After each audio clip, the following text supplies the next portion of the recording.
Anabel transferred here, and shortly after from community college, as many of our chemistry majors do. And she immediately started doing research in Eric Potma's group, and she's been really successful. And at this imaging Raman-based microscopy that is very interesting for sure. She's going to tell us about that today. And you won an NSF. That's true. Graduate research.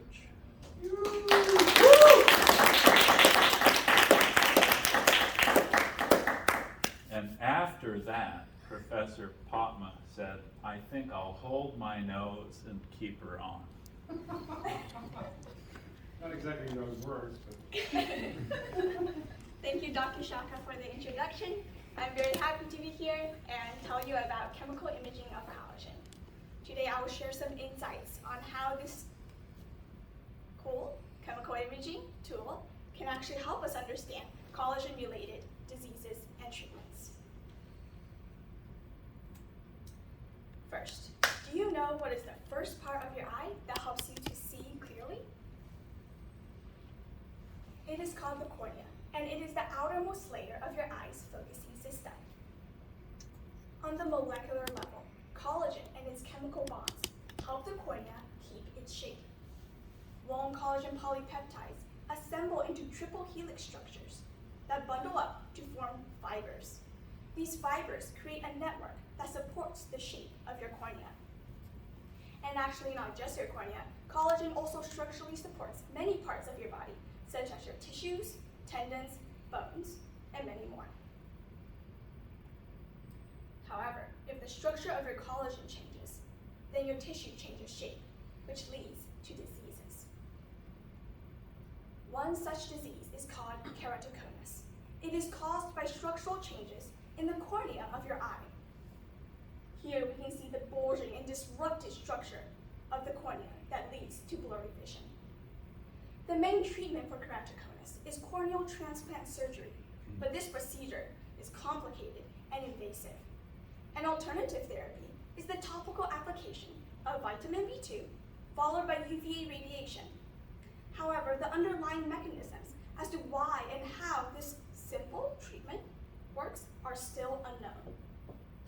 So our research group decided to approach this problem by developing a novel imaging technology that can view the cornea at a chemical level. By imaging its collagen bonds, we can gain insights into the chemistry underlying this treatment. Previously, one of the best methods for imaging collagen was second harmonic generation, also known as SHG microscopy. As seen in the top image, SHG can image the collagen fibers that make up the cornea. The bottom image is a magnified portion of the collagen fibers.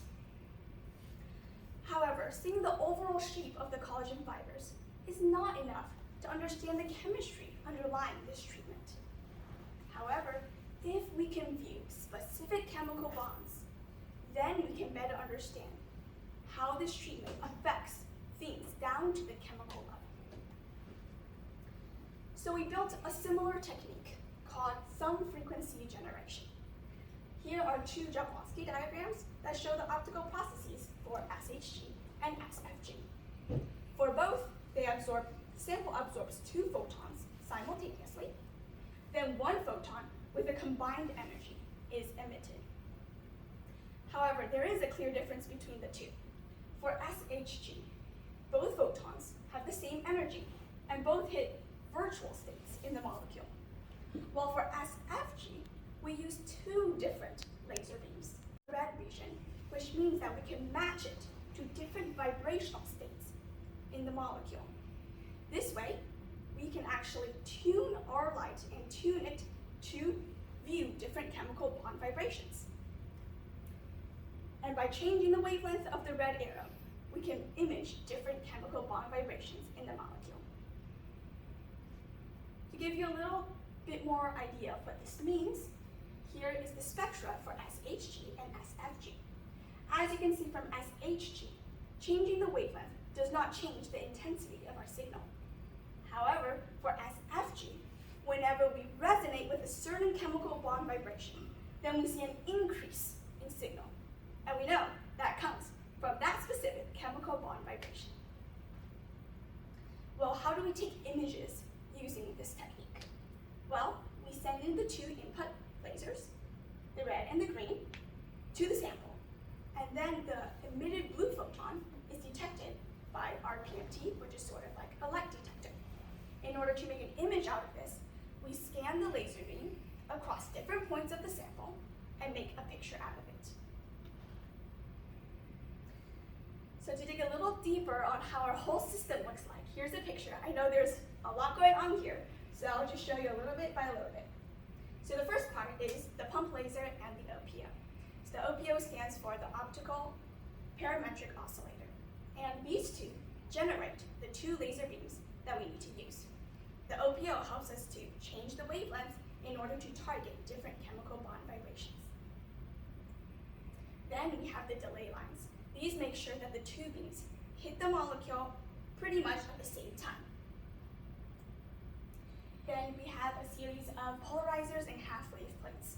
This is used later for us to conduct polarization-sensitive SFG measurements. Then the Galvol mirror helps change the position of the laser to hit different points in the sample in order for us to make an image. Next part, we have the objective lens, and the light is focused onto the sample, passes through the sample, and is detected by the PMT. And lastly, we see a collagen image on our computer screen. Onto the chemical images. So here in this wavelength region, there are two possible peaks. We can see a red and a blue. So we take chemical images at these two peaks in order to gain this SFG image. And now we can see so much more than just overall shape, just like in SHG. Instead, we can actually see different chemical bond vibrations. We know the blue color corresponds to a specific chemical bond vibration, and the red corresponds to another specific chemical bond vibration. This is great, because since now we can figure out how diseases affect specific chemical bonds instead of just the overall collagen fibers. However, it's also important to know which chemical bond vibrations we are actually targeting. For that, I will go on to our next step, called SFG spectral identification. And our goal here is to be able to match the spectral peaks with their corresponding vibrations. For this initial study, we tested collagen in rat tail tendon, and we focused on the CH stretching vibration region. Why? Well, here we can see three main amino acids that make up the collagen structure. They are hydroxyproline, proline, and glycine. The right image shows us the actual atoms that make up the collagen structure. And as you can see in the red circles, there are a lot of CH2 groups, and these contribute to a lot of the nonlinear signal that we can detect. So we decided to look at the CH2 stretching vibrations. Not sure why this is stuck, just give it a moment.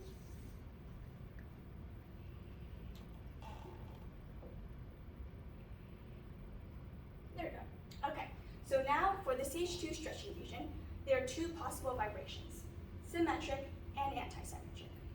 And our goal is to see what are the two wave numbers that match these two vibrations. From other studies, we know that it is in the 2,800 to 3,000 wave number region. However, the exact locations are still unknown. So we decided to approach this problem and figure it out. To find the locations of the two peaks in the spectra, we took a spectra, as you can see on the right. And we saw two peaks, one at 2,882 and another at 2,945.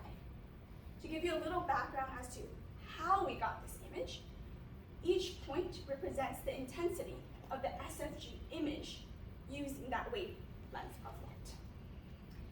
And another thing I'd like to mention is that SFG is sensitive to the polarization of light that we use. So from here on out, I will just focus on the YYY polarization of light. What does that mean? Well, it means that the electric field is oscillating along the lone axis of the collagen fibers. So here we can see the collagen fibers, and the light will oscillate along that axis.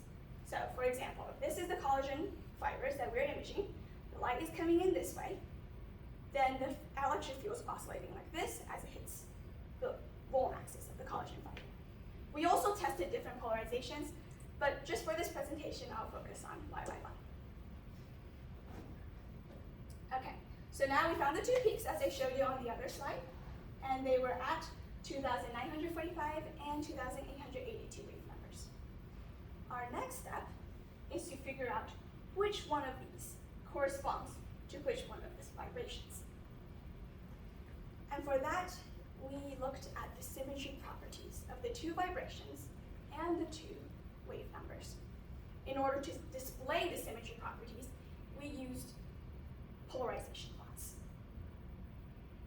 So we found the polarization plots for the stretching vibrations using theoretical simulations, and we found the polarization plots for the two wave numbers using experimental SFG measurements.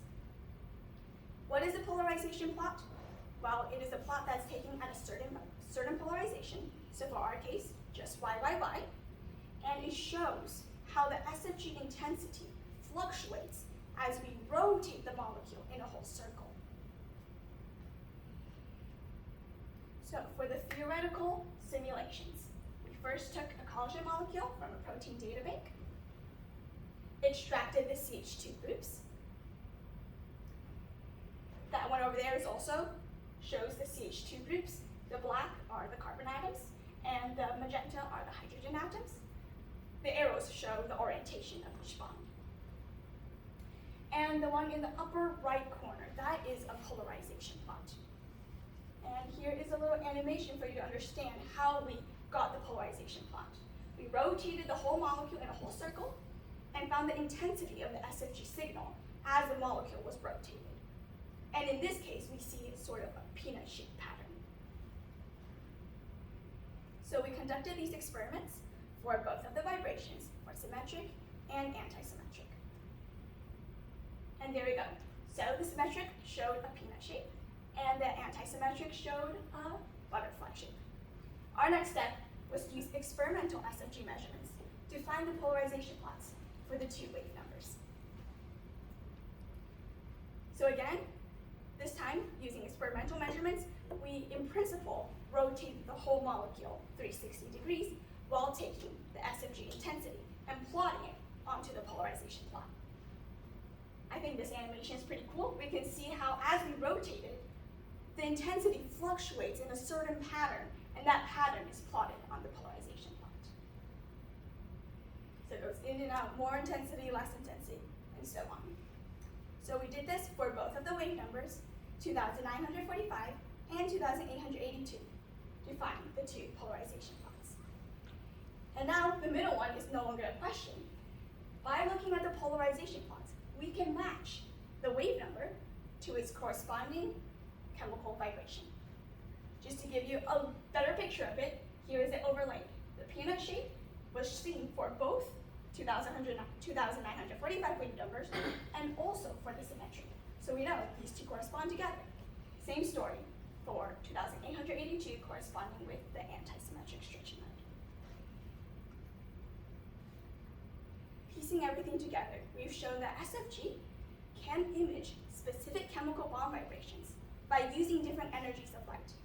And we can also tell what vibrations those energies of light are detecting using symmetry properties. Our next step is to apply this to the keratoconus treatment. We have a collaboration with an ophthalmologist, and we will take images of healthy cornea, cornea with keratoconus, and treated cornea, and see what are the differences in the spatial distribution of these chemical bonds, and how do the polarization plots look different between each sample. And from there, we can see the chemical mechanisms that underlie this disease and treatment. Looking forward, SFG microscopy will help us not only to better understand keratoconus, but also other diseases caused by structural changes in collagen. By imaging at the level of chemical bonds and their vibrations, we can develop better treatments to help people see clearly and enjoy life to the fullest. Thank you for listening.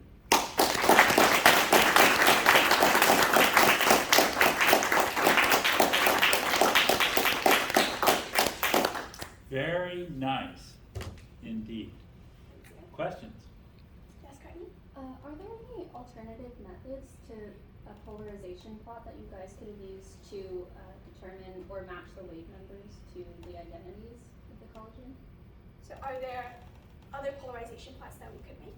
Are there alternative methods? I'm just curious as how did you come upon deciding upon using a polarization plot? Well, SFG is very sensitive to polarization, and because of that, we chose to do polarization plots, because SFG, just the optical process, gives us clear visualization of symmetry properties using polarization. Other techniques, we will use different methods, but for SFG, polarization plots would be the best method. Are there any downsides to using a polarization plot or this method?